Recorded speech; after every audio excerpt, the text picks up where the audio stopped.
Namo Bhagavate Vasudevaya. Bhagavad Gita fəsil 11, mətn 34. Xoş gördük Bhagavad Gita'nın dəyərli dinləyiciləri.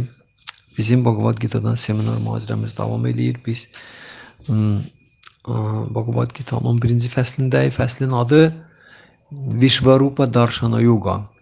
Yaxud da Virat Rupa Darshana Yoga. Vishvarupa Darshana Yoga Tanrı'nın Allah aspektinin huzurunda dayanmaq. Arjuna Tanrı'nın Allah aspektinin, Allahlığın huzurunda durub. Bu cür ondan əlaqəyə girib. Və Krishna öz Allah mövqeyindən Arjuna'ya söhbət deyir, nəsihət verir. Allah ali şəxs yox, Allah mövqeyindən. Bu fəsil adında yazmışıq ki, necə Arjuna Krishna'nın Allahlığını görmək istəyirdi ki, sən necə, sən Allahsan. Krishna da Arjuna'ya göstərir. 11-ci fəslin 34-cü mətnin sanskriti belədir. Dronam cha, Bhishmam cha, Jayadradham cha, Karnam Tathanyan, Apiyodha Viran, Maya Hatams Tvam Jahima Vyathishtha, Yudhyasva Cetasirane Sapatnan.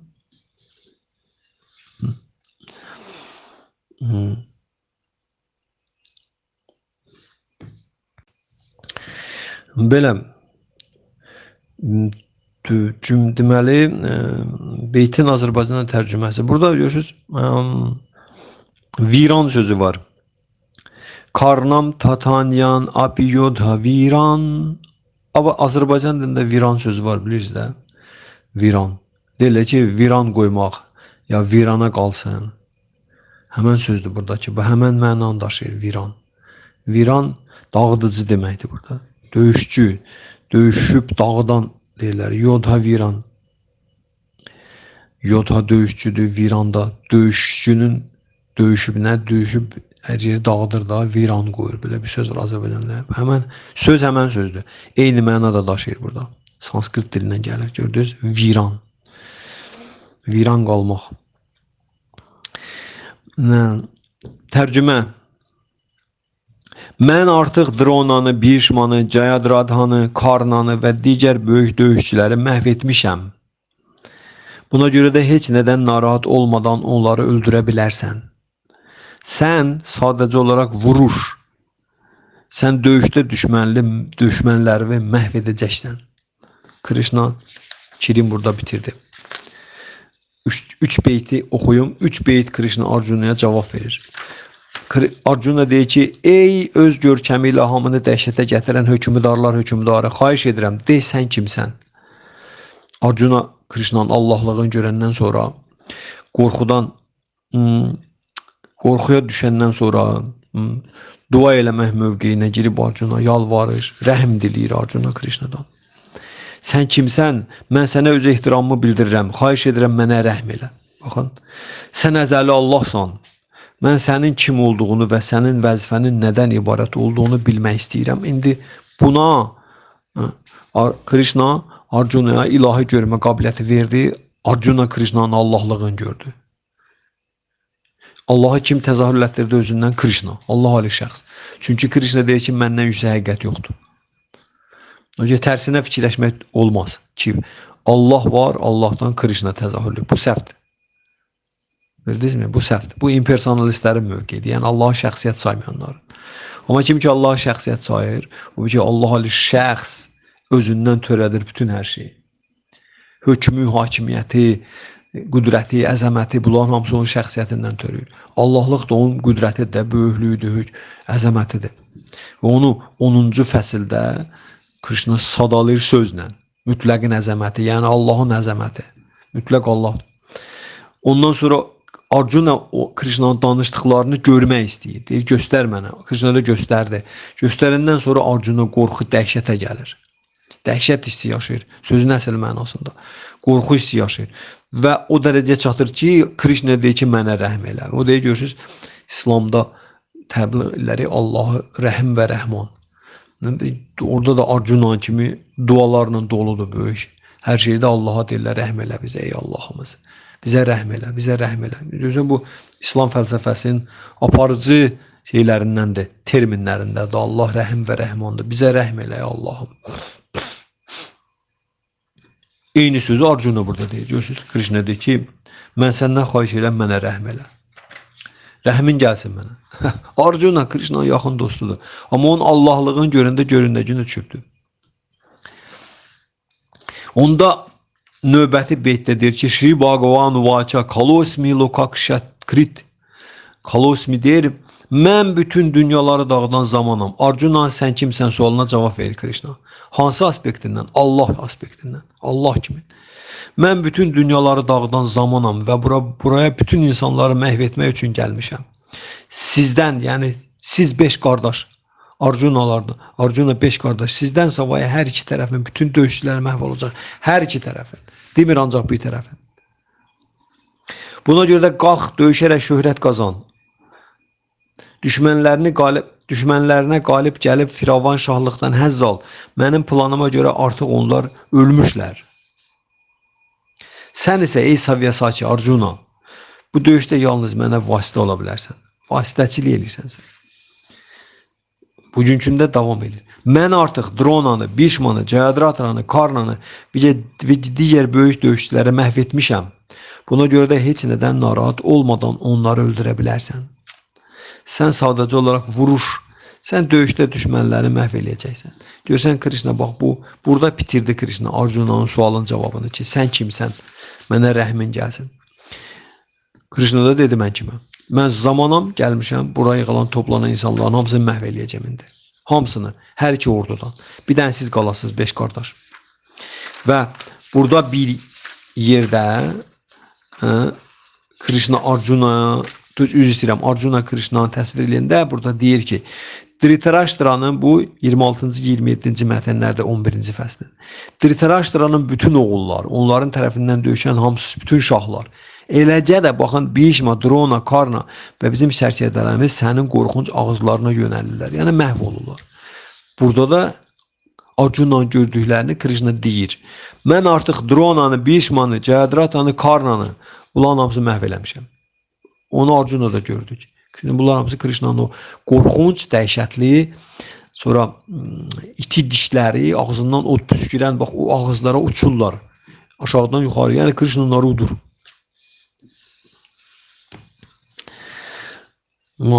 Aktividən Dasmami Şrila Prabhupāda'nın bu beytə qısa izahı var. Hər bir plan Allah Ali şəxs tərəfindən qurulur. Və o öz fədailərinə o qədər rəhimli və mərhəmətlidir ki, bu planı onun istəyinə müvafiq olaraq yerinə yetirən insan şöhrət qazanır. Beləliklə, hər kəs öz həyatını elə qurmalıdır ki, Krishna şuurunda fəaliyyət göstərə bilsin və ruhani ustadın köməyi ilə tədricən Allah Ali şəxsi dərk etsin. Allah Ali şəxsin planlarını onun mərhəməti ilə dərk etmək olar. Və fədailərin planları onun planları qədər yaxşıdır. İnsan bu planları əməl etməli, həyat uğrunda mübarizədə qalib gəlməlidir. Bu Prabhupāda'nın verdiyi bu beytə qısa izah idi. Burada deyir ki, çox ciddi məsələ. Vəla Krishna Arjuna deyir ki, mən onların hamısını öldürmüşəm. Baxın, burada nə qaldı ki? Sən öz şücaəti göstər, get, mənim elədiyimi həyata keçirdə sadəcə olaraq. Sən onu sadəcə olaraq həyata keçirdirsən. Mənim planımı. Buna görə də deyir, heç nədən narahat olma. İnsana daha nə lazımdır ki? Heç nədən narahat olma, onları get rahatlıqla öldür onları. Sən sadəcə olaraq vuruş, düşmənləri hamısını məhv eləyəsən. Çünki onları mən məhv eləmişəm. Əvvəlcədən. Krishna onları məhv eləyib. Bildiniz?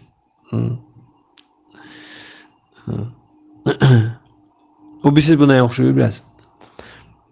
Mən indi qayıdacağım burada Şrila Prabhupāda'nın izahındakı birinci cümlə çox möhtəşəm bir cümlədir. Biz buna oxşuyur. Fikir vermişsinizsə, Kshatrilərdə belə bir dənə nə var? Belə bir dənə taktika var. Kshatrilərdə. Onlar bunu Kurukshetrada da istifadə edirlər. Bax, istəyirsiniz həmən məhz o yeri sizə deyim, baxın. Kışatirlərdə belə bir şey var ki, müharibə başlamamışdan qabaq, yadınıza gəlsə, kim Koroğlu'nun nağıllarını oxuyubsa, Koroğlu'nun nağıllarında belə bir şey vardı ki, deyir Koroğlu müharibəyə girəndə, girməmişdən qabaq, müharibənin gedişində də, döyüşündə də, Koroğlu da Kışatır idi. Ki o belə bir dənə taktikası, onun deyirlər çox güclü nəriltisi vardı. Koroğlu'nun nəriltisi deyirlər. Koroğlu nərə çəkirmiş. Qışqırtı da deyirlər. Bilirsiniz onun nə deməkdir? Kışatırın o taktikası nədir? O deməkdir ki, burada indi mən sizə oxuyacağım, baxın, deyəcəm, baxın. Kurukşetra döyüş meydanında nə baş verir? Deyir ki, 1-ci fəslin 12-ci mətnində. Deyir ki, müharibə başlayanda başladı. Bu zaman Kuru sülaləsinin cəsur ağsaqqalı, döyüşçülərin dədəsi Bişma çanağın ucadan çaldı. Yəni o Rakovun əlindəki çanağı. Müharibə başlamamışdan qabaq Kışatirlərin əllərində yekə bir dənə çanaq olur. Çanaq yəni şeydə Rakovina. Kim bilir, şəkildə var onun. Dənizin dibindən çıxardılar. Onun pülüyəndə ondan güclü səs çıxır və o bizim məbədlərdə onu ibadət vaxtı, ibadətdən qabaq və bir də sonra istifadə edirlər. Çanağını ucadan çaldı və şir nəriltisinə bənzər səs Duryodhanın ürəyini sevinclə doldurdu. Deməli, Bişma çanağını pülüyəndə şir nəriltisinə bənzər səs çıxıbdı. Şirin nəriltisinə. İndi Koroğlu nərə çəkirdi müharibə başlayanda. Şir nəriltisi çıxardırdı. Nərə çəkmə, nərəni şir çəkirdi adətən. Və bu nə eləmək üçün? Nə üçündür? Bu qarşıdakı tərəfi qorxu hissi yaradır. Qarşıdakı tərəfi qorxutmaq üçündür. Qarşıdakı tərəfin canına qorxu salları bizdə deyirlər. Onca Kışatirlər döyüşə girməmişdən qabaq ona belə taktikası vardı ki, onlar bu vəlidir hərəkəti ilə və yaxud səsi ilə filanı ilə ya da ki, elə olur ki, məsəl üçün hədə qorxu gəlirlər bir-birlərinə. O qarşıdakı tərəfin o döyüşmə ruhunu əlindən almağa çalışırlar. Döyüşçülük, yəni deyirlər, gözün odunu alır. Bizim dilimizə belə bir söz var, gözün odunu almaq istəyir. Ki, ondan sonra o döyüşə bilməyəcək. Bildiniz? Mən indi sözümü onun üstə gətirim. Burada deyir ki, Kuru sülaləsinin ağsaqqalı öz qardaşı nəvəsi Duryodhanın əhvalını yaxşı başa düşürdü. Qardaşı nəvəsində canı yanan Bişma onu ürəkləndirmək məqsədidir. Eyni zamanda da özünün əbəs yerə şirə bənzədilmədiyini təsdiq etmək üçün çanağı ucadan çaldı.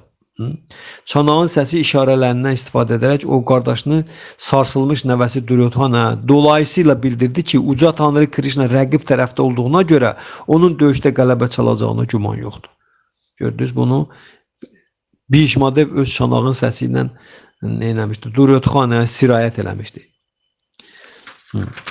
Növbətisində deyirsiniz ki, bundan sonra isə gözlənilmədən bütün çanaqlar, çepur səsləri, o tütəklərin səsləri, o çanaqların səsləri, o Rakovina, böyüklü kiçikli, təbillər, nağrılar, şeypurlar vahiməli səs-küy yaratdılar.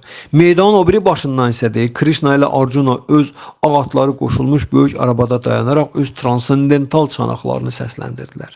Tanrı Krishna öz Panchajani adlanan çanağına, Arjuna öz Devadatta çanağına, qeyri-adi işlər göstərən 7 işlə doymayan Bhimasa Paundra adlanan çanağına üfürdü.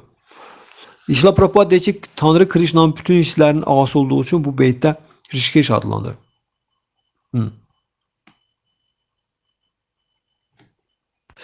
Və burada deyir ki, bütün çanaqların səsi bir-birinə qarışdı, hər iki tərəfdən. Yeri göyü titrətdi, arası kəsilməyən bir uğultuya çevrildi və Dhritarashtra'nın oğullarının ürəyi lərzəyə düşdü, qarşı tərəfdə olan. Onların ürəyi lərzəyə düşdü. Burada yazmır ki, Arjuna və qardaşların ürəyi lərzəyə düşdü. Bunu Sanjaya Dhritarashtra'ya danışır. Deyir, sənin oğulların ürəyi lərzəyə düşdü. Bu uğultudan Dhritarashtra'nın oğullarının ürəyi lərzəyə düşdü. Duryodhanın tərəfdarları öz çanaqlarını üfürdükdə Pandavların azacıq da olsa çaxnaşmaya düşdüyü heç yerdə deyilmir. Əksinə bu beytdə deyilir ki, Pandavların çanaqlarını yaratdığı səsdən Dhritarashtra'nın oğullarının ürəkləri lərzəyə düşdü. Bu Pandavların Tanrı Krishna'ya olan inamından irəli gəlir. Uca Tanrıya sığınmış insan ən böyük fəlakətlərdən belə qorxmur. Onun üçün qorxulu deyil. İndi bax, mən bunun üçün oxudum. Ne üçün dedim sizə buranı? Burada deyir ki Krishna Arjuna'ya, mən artıq Drona, Bhishman, Jayadratha, Karna və digər böyük döyüşçüləri məhv etmişəm. Buna görə də heç nədən narahat olma. Narahat olmadan onları öldürə bilərsən. Sən sadəcə olaraq vuruş, döyüşdə düşmənləri məhv edəcəksən. Bu Tanrının Krishna'nın planına uyğun hərəkət eləmək. Yəni Krishna onların o nədir? O döyüşmək ruhunu öldürübdür. Döyüşçü ruhunu öldürübdür. Bildiniz? Çünki Krishna'nın planında onlar siliniblər. Krishna Arjuna'nın tərəfində. Haqq deyirlər kimin tərəfindədirsə o da qalib gəlir də. O da udur. Haqq da Krishna Arjuna'cın tərəfindədir. Ona görə də burada deyir ki, sən qalib gəlmirsən də bu müharibədə. Da nəyə sən burada şəkki şübhə eləyirsən? Götür silahı, get döyüş sadəcə olaraq. Yəni get baş vermişi həyata keçir. Baş vermişi həyata keçir. Krishna Arjuna deyir ki, get baş vermişi həyata keçir. Ya bu baş veribdir. Sən bir dənə, bizdə belə bir söz var, elə şeylər var ki, deyirlər ki, əslində bu şeylər baş veribdir. Sadəcə olaraq bizi ondan zaman ayırır. Zaman da Krishna'dır. Bildiniz? İndi Krishna deyir ki, vne vremeni, yəni zamandan kənarda bu baş verib bu şey. Amma zaman onun bir balaca araya girir, o baş verənlə sizin aranızda müəyyən bir məsafə yaradır. Ki siz özünüzün göstərəsiz, özünüzün nəyizi, qabiliyyətinizi, özünüzü göstərəsiz. Deməli, görürsünüz nədən? Deməli, bu senari yazılıb, bu plan qurulub, bu plan Krishna'nın planıdır. Bizə deyir ki, siz öz rolunuzu oynayın da. Məsələn, bu rejissor səhnəyə tamaşa qoyur. Rejissor. Onu da deyək ki, yazıbdır, dramaturg yazıbdır. Rejissor da onu səhnəyə qoyur. Dramaturg da, rejissor da hadisələrin başlanğıcını, ortasını və sonunu bilirlər. Hər ikisi, həm dramaturg, həm də rejissor. Bilirlər, düzdür. Amma aktyorları hazırlaşdırırlar. Həmən o hadisəni yazılmış, o dramaturgun yazdığını rejissor səhnəyə qoyacağını. Aktyorları hazırlaşdırırlar ki, sən indi bunu oynayassan. Yəni nə? Qabaqcadan yazılmış bu dramanı, əsəri sən oynayassan indi. Yəni o rolu. Və dramaturg da, rejissor da hadisələr nədən başlayıb, necə gedəcək və nə ilə bitəcək qabaqcadan bilirlər. Düzdür? Onlar bunu bilə-bilə, amma bütün canfəşanlıqla aktyoru hazırlaşdırırlar ki, sən indi bunu oynamalısan. Sən bunu özdə canlı oynamalısan. Bildiniz nətər? Demirlər ki, belə də. Yox, və aktyora deyirlər ki, sən nə qədər çox özünü unudub o rola girəsənsə, o qədər də sənin oyunun təbii alınacaq. Təbii. Tutdun nətəri? O qədər sən təbii alınacaq. Və bu da onsuz da hadisələr nə ilə bitəcək? Bunu dramaturg da bilir, rejissor da bilir. Amma tamaşaçılar bilmir. Düzdür nətər? Ona görə sən özün aktyorun peşəkarlığı ondadır ki, nə qədər çox o rola girə bilirsə. Nə qədər çox o oynadığı rola girə bilirsə, o qədər aktyor, peşəkar aktyor sayılır. Razısınız? Bəli. İndi Krishna Arjuna bax buna dəvət edir ki, gir o rola, kşatri rolu var. Sən kşatrisən. Deyir, əvvəlcədən sən ruhi cansan. Bu başqa şeydir. Ruhi can olmaq o deməkdir ki, yəni ki, sən özünün rolunu mükəmməl oynamağa çalış. Və bundan sənin ruhi canın rifah əldə eləyəcəkdir. Ona görə Arjuna'ya deyir ki, sən gir öz kşatri roluna, get döyüş, nərə çək döyüş. Bu sənin xoşbəxt eləyəcəksən. Yəni plan mənimdir, sən o planda iştirak eləməklə nə edirsən? Şöhrət, burada Şrila Prabhupada deyir ki, hər bir plan Allah şəxs tərəfindən qurulur. Yəni senarist odur. Və o öz fədailərinə o qədər rəhimli və mərhəmətlidir ki, bu planını onun istəyinə müvafiq olaraq yerinə yetirən insan şöhrət qazanır. Beləliklə, hər kəs öz həyatını elə qurmalıdır ki, Krishna şuurunda fəaliyyət göstərə bilsin və ruhani ustadın köməklə tədricən Allah ali şəxsi dərk etsin. Allah Ali şəxsin planlarını onun mərhəməti ilə dərk etmək olar və fədailərin planları onun planları qədər yaxşıdır. İnsan bu planlara əməl etməli, həyat uğrunda mübarizədə qalib gəlməlidir. Vəssalam. Gördünüz? Bugünkü beytin nə idi? Kommentariyasıdır. İndi biz o plana uyğun hərəkət Arjuna Krishna sövq edir ki, get planı mən qurmuşam, ssenarini yazmışam. Onlar da hamısı ölüdülər. Sən get, amma gir öz rolu var. Özü kşatri rolu bu. Nə qədər çox, nətər deyirlər, o rola girərsənsə, o qədər çox, necə deyirlər, hər şey təbii alınacaq və sən bundan şöhrət qazanasın. Şöhrət qazanasın o demək ki, hamı deyəcək ki, Arjuna qalib gəldi. Arjuna qələbə çaldı. Çünki Arjuna bütün varlığı ilə Arjuna özünün kşatri təbiətini orada nümayiş etdirəcək. Biz bu həm Tanrı razı salır, həm Tanrı bundan xoşbəxtdir. Həm insan özü xoşbəxtdir ki, Tanrının planında iştirak eləyir. Həm də ortalığa qoyulmuş plan özünün mükəmməl səviyyəsində həyata keçir. Tanrının planını da deyir ki, o fədailəri o mərhəməti sayəsində bilirlər. Tanrının mərhəməti kimdir? Ruhani ustad. Ruhani ustad, quru. Quru Tanrı mərhəməti. Heç təsadüf deyil ki, Şrila Prabhupada da öz burada kommentariyasında buna yer verir ki, hər kəs öz həyatını ilə qurmalıdır ki, Krishna şunda fəaliyyət göstərə bilsin və ruhani ustadın köməyi ilə tədricən Allah Ali şəxsi dərk etsin. Növbəti cümlə deyir ki, Allah Ali şəxsin planlarını onun mərhəməti ilə dərk etmək olar. Düzdür? Allah Ali şəxsi tərk etmək ruhani ustadın köməyi ilədir. Allah Aleyhisselam planlarını onun mərhəməti ilə dərk etmək olar. O mərhəməti də ruhani ustaddır. Ruhani ustad deyilir ki, Tanrının Həzrət Vişnunun mərhəməti mücəssəməsidir. Düzdür? Deməli, ruhani ustad Tanrının mərhəməti mücəssəməsidir və Allah Aleyhisselam şəxsi, ruhani ustad Tanrının mərhəməti mücəssəməsidir. Tanrı isə onun mərhəməti sayəsində dərk etməyə kömək. Yəni kimi ruhani ustadın vasitəsilə. Ruhani ustad. Tanrı ruhani ustadı göndərir, ruhani ustad bizə Tanrını verir. Allah Ali şəxsi. Bu cümlə o deməkdir. Və Tanrının planlarını da deyir ki, məhz ruhani ustadın vasitəsilə dərk eləmək olar. Tanrı hansı planları həyata keçirir. Tanrının planlarını bundan qabaqki mətndə, 33-cü mətndə Şrila Prabhupada deyir ki, bu plan nədən ibarətdir? Yadınıza gəlir, kim qulaq asırsa. Şrila Prabhupada yazır. Bu plan nədən ibarətdir? Deyir ki, ehtimal olsun, ola bilsin ki, bu saat siyasətçilər bundan bu cür demirlər, jurnalistlər, siyasətçilər, elm adamları bu saat planetin üstündə baş verənlərin hamısını bu cür qiymətləndirib yayırlar da. Ola bilsin ki, buzlaqlar buna görə əriyirlər. Ola bilsin ki, planetin daxilində güclü qızma temperatur qalxır. Ola bilsin ki, bizim planetimiz məhvə doğru gedir. Ola bilsin, bəlkə də ki, hamısı bunlarla dolu fikirlərin hamısı. Şrila Prabhupada deyir ki, lakin ehtimal və ola bilsin sözləri heç nəyə əsaslanmır. Əslində isə bu maddi dünyada həyata keçirilən müəyyən bir plan vardır. Bu plan kimi Krishna planıdır. Bu plan nədən ibarətdir? Deyir ki, bu maddi kainat məhdudlandırmış canlıları geriyə Allahın yanına öz mənzillərinə qaytarmağa imkan verir. Onlar maddi təbiət üzərində ağalıq etmək istəyindən əl çəkməyincə məhdudlandırılmış halda qalacaqlar.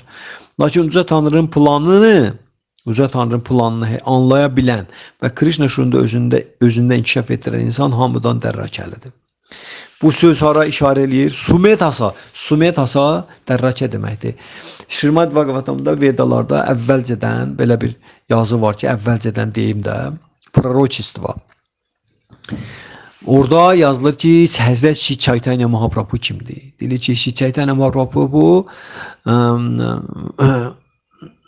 deyir ki,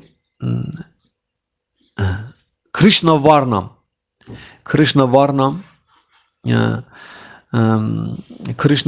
yəni Krishnadır, amma o bədəni qara rəngdə deyil, qızıl rəngdədir. Bu dəfə. Bu Krishnadır, amma Krishnanın bədəni tünddə daxı. Amma bu gələn Krishnanın bədənin rəngi qızıl rəngdə olacaq. Qara olmayacaqdır. Neçün fədailər bilirlər. Ona görə ki, Krishna Şrimati Radharani'nin əhval-ruhiyyəsində olacaq. Şrimati Radharani'nin bədəni qızıl rəngdədir. Onca Krishna Şrimati Radharani'nin əhval-ruhiyyəsində gedən kimi onun bədəni qızıl rəngə çevrilir. Və məhz Krishna Şrimati Radharani'nin əhval-ruhiyyəsində bütün burada nə eləyir, həyata keçirdir. Şri Chaitanya Mahaprabhu kimi bütün fəaliyyət. Gəlib Narottam Das Thakur deyir ki, Shri Krishna Chaitanya Prabhu daya kora more Toma bina ki doyala jagata samsare Patita pavana hetu Tava avatara mosamo patita Prabhu na paybe aram. Deyir ki, ey Tanrım, sən şəxsən naizul olmusan bura, maddi dünya ki, ən düşkünləri azad eləyəsən, ən düşkünləri azad eləmə. Xahiş edirəm, deyir, məndən başla. Çünki ən düşkün mənəm, Narottam Das Thakur deyir. Ən düşkün mənəm, başla məndən. Ən düşkünləri azad eləmə. Deməli, müasir dövrdə Shri Chaitanya Mahaprabhu Krishna'dır, qızıl avatarasıdır Krishna. Ancaq qızılı rəngdə bədənin rəngi qızılıdır çünki Şrimati Radharani əhval-ruhiyyəsi. Şrimati Radharani Krishna'nın daxili həzz enerjisidir. Krishna'nın həzz enerjisi, sevgi enerjisi. Krishna'nın saf, ilahi, sədaqətli xidmət enerjisidir. Bax, o bu saat xilas edir kainatı, planeti. Bizim planeti bu saat. Hələ mən planetdən danışıram. O bizim planeti o xilas edir. O planları həyata keçir. Başqa heç kimi. Siyasətçilər, din xadimləri, biznesmenlər, filanlar, peşməkar. Onların hamısı Arjuna necə deyir ki, sən mənim planımdan ancaq vasitə ola bilərsən. Bunların hamısı vasitələrdir də istifadə edir Krishna. Amma həyata keçən Krishna'nın planıdır. Biz də Krishna'nın planını bayaqdan dönə-dönə oxuduq. Krishna'nın planı nədir? Krishna'nın planı odur ki, planetin üstündə yaşayan canlı varlıqları elə bir şərait yaratsın ki, onlar həmən şəraitdən istifadə edib qayıtsınlar geriyə, onun yanına. Vəssalam. Bugün Krishna'nın bundan başqa plan yoxdur. Bu üçün də biz qəlbimizdə olan Allaha sevgi necə bərpa eləməli. Allaha sevgi bərpa olur nə ilə? Ona tam təmənnasız sədaqətli xidmətlə, Bhakti yoga ilə, hamı Bhakti yogaya gəlməklə Krishna'nın planında iştirak edib qayıdıb çıxıb gedəcəklər evlərinə, işlərinə. Cənnətə, cəhənnəmə getməklə yox. Nə cənnətdə, nə də cəhənnəmdə biz tapan deyilik Krishna. Ancaq Krishna'nın yanına qayıtmaq dərk edir. Ona Bhakti yoga. Yəni nə? Tam təmənnasız sədaqətli xidmət. Həzrət Əli əleyhissalam deyir ki, Allahım, nə sənin cənnətin mənə lazımdır, nə də cəhənnəmdən qorxu üçün ibadət edirəm. Mən sən buna layiq olduğun üçün. Yəni ki, sən o elə bir şəxssən ki, mən sənin əbədi xidmətçinəm. Dasa, anu dasa deyir. Mən sənin əbədi xidmətçinəm və mən əbədi mövqeyim sənə xidmət eləməkdir. Yəni mən bunu sənə təmənnasız xidmət kimi eləyirəm. Bildiniz? O da sevgiyə səbəb olur. Tanrıya qarşı təmənnasız mövqeyi insanın qəlbindəki Allah sevgini oyadır. Amma hələ ki insan qəlbində Tanrıya bu və digər təmənna var, əvəz gözləyirsə, onun sevgisi oyanan deyil. Tanrıdan istədiyin alacaq, amma sevgisi oyanan deyil. O sevgi üçün bir də gəlib hökmən burada Bhakti yoga ilə məşğul olacaq. Sədaqətli xidmətlə. O görə ikinci nəğmədə Şukadeva Gosvamidən soruşanda ki, müxtəlif ənənələr necə birləşə bilər? Bu deyir ki, Allaha sədaqətli xidmətdən başqa heç bir din yoxdur. Bircə dənə din var, o da Allaha sədaqətli xidmətdir. Tam təmənnası. Amma orada birləşə bilirlər. İndi bu mənada da Tanrının planında iştirak eləmək. İnsanın ən dərrakəli adam burada Şrila Prabhupada deyir ki,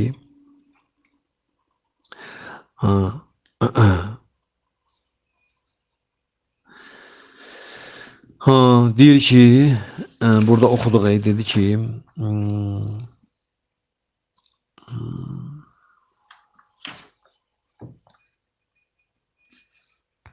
Şrila Prabhupada deyir ki, uca Tanrının planını anlaya bilən və Krishna şuurunu özündən inkişaf etdirən insan hamıdan dərrakəli, ən dərrakəli.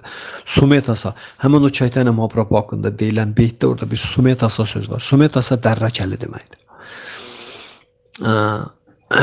Deyir ki, orada deyir ki, Tanrı dəmir dövrünün 5000 illik gedəndən sonra Tanrı nazil olacaq özünün qızıl avatarası formasında. Shri Chaitanya Mahaprabhu və onun planı Harinama Sankirtana Yagya, Tanrının müqəddəs adların bircə tərənnümün vasitəsilə bütün canlı varlıqları geriyə, onların qəlbindəki Allah olan sevgini oyadaraq onların hamısını geriyə qaytarmaq olacaqdır. İndi Krishna'nın planı budur. Ona görə planetin üstündə bu saat nə baş verirsə hamısı bunun naminə baş verir. Nəyin naminə? Chaitanya Mahaprabhu Allah alı şəxsdir. Peyğəmbər deyil. İnsan deyil, Allah ali şəxsdir. 500 il bundan qabaq dedi ki, planetin hər kəndində, hər şəhərində mənim müqəddəs adlarım tərənnüm olunacaq. Və o adların tərənnüm eləməkdə məqsəd nədir, plan nədir? Bütün canlı varlıqların hamısını geriyə Allahın əzəli mövqələrinə qaytarmaqdır. Budur Tanrının planı. İndi ona görə deyir ki, burada Şila Prabhupada deyir ki, kim Tanrının planlarında həyata keçirməsində iştirak edəcəklər, onlar ən dərrakəli insanlardır və onlar xoşbəxt olacaqlar. Tanrının planında iştirak edən insanlar xoşbəxt olurlar. Bildiniz. İndi də Tanrının planı nə oldu? Tanrının planı, Krishna planı nədir? Krishna planı müqəddəs adların tərənnümü prosesi və orada iştirak eləməkdir. Arjuna ilə Kurukshetrada Krishna planı nə idi? Kurukshetra müharibəsinə şah sülalələrində, şah ailələrində doğulmuş demonik insanları məhv eləmək idi ki, onlar növbəti eraya keçməsinlər. Yəni bu Kurukshetra müharibəsi iki eranın stıkında, görüşdüyü yerdə baş vermişdi. Hansı Dvapara Yuga ilə Kali Yuga, bürüc dövründən dəmir dövrünün arasında. Bürüc dövründən dəmir dövrünə keçiddə. Krishna onları dəmir dövrünə buraxmayacaqdı. Buraxmamaq istəyirdi. Həmən o şəxsiyyətləri. Ona görə onları yığdı Kurukshetra çölündə, onların hamısını qırdı. 640 milyon insan. Dəmir dövrünü onlara heç biri keçmədi. Dəmir dövrünü Həzrəti Adəmlə Həvvanın vasitəçiliyi ilə qurdu. Adəmlə Həvva dəmir dövrün prajapatilədi, ulu əcdadları. Və sonra da dəmir dövrü tuğyan eləməsin deyənə, çünki dəmir dövrü düşkünlük dövrü deməkdir. Tənəzzül dövrü deməkdir, hər nöqteyi nəzərdən. Və o birdən-birə deyirlər, bizdə söz var, reski rus demişkən, birdən-birə sürətlə tuğyan eləməsin deyənə, bir-birinin ardınca peyğəmbərləri göndərdi bura Krishna. Bir-birinin ardınca peyğəmbərlər gəldilər. O peyğəmbər, bu peyğəmbər, o birisi peyğəmbər bir-birinin dalınca gəldilər. Peyğəmbərlər nə üçün gəlirdi? Peyğəmbərlər onun üçün gəlirlər ki, dəmir dövrünün Kali Yuga, dəmir dövrünün tənəzzülünü tormozlandırsınlar. Yəni onu həddindən artıq sürətlə getməyinə imkan verməsinlər ki, Tanrı 5000 ildən sonra özü şəxsən nazil olacaq. Tanrı nazil olub burada özünün planını həyata keçirəndə burada mümbit situasiya olsun. Mümbit, buna uyğun şərait olsun. Bildiniz? Ona görə peyğəmbərlər gəldi ki, Chaitanya Mahaprabhunun burada gəlişinə şərait yaradırlar onlar. Çünki onlar hamısı Chaitanya Mahaprabhunun fədailəridir. İndi Chaitanya Mahaprabhu gəldi, hərəkatını qurdu, nə? Tanrı müqəddəs adların tərənnüm hərəkatını. Və bu hərəkatda gəlib qoşulanların hamısı həmən peyğəmbərlərin davamçılardır. Müsəlmanlar, xristianlar, buddistlər, yəhudilər və s. bunlar da bu Krishna şuur hərəkatının aparıcıları. Ona görə Tanrı'nın planı budur. Tanrı'nın planına kim qoşulursa, kim o planda iştirak edirsə, o həmi uğur qazananlardandır, həmi qələbə çalanlardandır, həm də xoşbəxt olanlardan, məmnun olanlardandır. Bildiniz, Tanrı'nın planında kimlər iştirak edirsə. Və sonuncu cümlədə yazır ki, özünün transendental xidmət həsil edən insan, bu da transendental bir xidmətdir. Yəni Tanrı'nın planı transendental plandır. Belə insan kamil insan sayılır. Həm ən dərrakəlidir, həm də kamildir. Kamil insan da biz dedik nədir? Mühazirəmizdə istifadə edilir sözü bundan əvvəlki. Kamil insan nitqi düşüncəsi və əməlləri vasitəsilə həyata keçirdiyi fəaliyyəti tam təmənnasız mövqeyə gətirmək. Tam əks reaksiya yaratmayan. Əks reaksiya, bildiniz? Həzrət Əli ilə salamın sözü də, nə cənnət üçün, nə cəhənnəm üçün. Çünki cənnət bir reaksiyadır, cəhənnəm başqa bir reaksiyadır. Cəhənnəm negativ reaksiyalardır, cənnətdən pozitiv reaksiyalardır. Amma bu ikisindən də bir tane eləyir. Buna deyirlər akarma. Bu fəaliyyətin nəticələrini tamamilə Tanrıya həsr edir. Bu Allaha sevgi deməkdir. Buna deyirlər kamil insan. Kamil insan budur. Bildinizmi? Fəaliyyətin nəticələrini həsr etmək Tanrıya. Bunun üçün də müasir dövrdə Allahın təqdim elədiyi bizə məsləhət gördüyü, təqdim elədiyi, əmr elədiyi bu onun müqəddəs adların həyata keçirmə prosesidir. Kim ki onun adı müqəddəs adların tərənnümündə iştirak eləyəcəksə, onlar hökmən həmən bu kamil zirvəyə çatacaqlar. Bu kamilliyin də düsturu, mən sizə tez-tez bunu deyirəm, indi bir də təkrar edəcəm. Bu kamilliyin düsturu Şirmal Bagatov'un birinci nəğməsində vardı. Burada deyir ki, Savayı Pumusa Parod Harmam, Yado Baktir Atokşacı, Ahay Tuka Pratiyete Yayatma Suprasidet. Krishna deyir ki, mən o fəaliyyəti, ən kamil fəaliyyət, mükəmməl fəaliyyət sayıram ki, ən yüksək, o dini, ən yüksək din sayıram ki, bildiniz, hər iki sonra gedir. Çünki insan fəaliyyəti dini çərçivədə həyata keçir. Din də fəaliyyətin nədir? Cövhəridir. O dini, o fəaliyyəti mən anali sayıram ki, insan üçün. Hansı ki, o gətirib sonunda insanı Allah ali şəxsə sədaqətli xidmətin üstünə çıxarsın. Bildiniz? Və ruh tamamilə xoşbəxt olması üçün, məmnun olması üçün, burada deyirik. Belə fəaliyyət təmənnasız və fasiləsiz həyata keçməlidir. Təmənnasız və fasiləsiz. Bax, bu kamilliyin düsturudur. Kamillik bu deməkdir. Buna da indiki zamanda nail olmaq olur. Sankirtan Yagya hərəkatında iştirak eləməyinə, Tanrının planında iştirak eləməyinə. Bildiniz, kimlər Tanrının planında iştirak eləyəcəklər? Onlar planetin üstündə baş verənlərdən negativ, heç nə toplayan deyirlər, büləşməyəcəklər negativ reaksiyalara. Onlar təmiz qalacaqlar. Çünki o Tanrının planını bilir. Bildiniz? Tanrının planını bilir. Burada da deyir ki, uca Tanrının planını anlaya bilən və Krishna şuurunu özündən kəşf edən insan hamıdan dərrakərdir.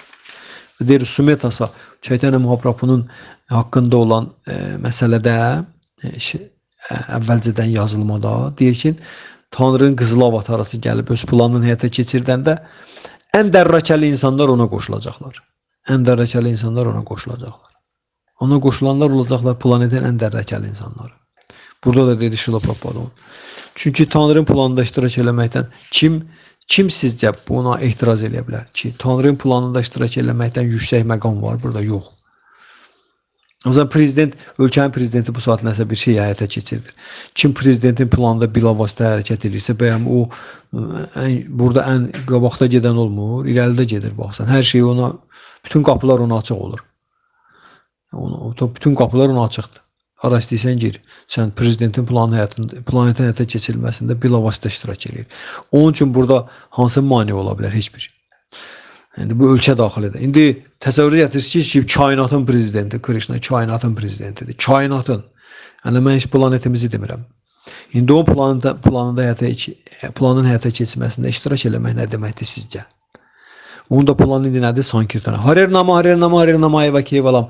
Kalao nastiva, nastiva, nastiva qatirantka. Sizin Tanrı müqəddəsatlarını tərnüm edən başqa yolunuz yoxdur, başqa yolunuz yoxdur, başqa yolunuz yoxdur. Bu da bax, Tanrı'nın planı. Həyata keçir bu saat. Ona görə bu saat planetin üstündə nə baş verirsə, nöqtəsinə, vergülünə qədər Chaitanya Mahaprabhu'nun planıdır. Planı nədir? Bizim hamımızı geri qaytarmaqdır da, özümüzün əzəli mövqeyimizə, qəlbimizdə olan Allah'a sevgini oyatmaqdır. Budur.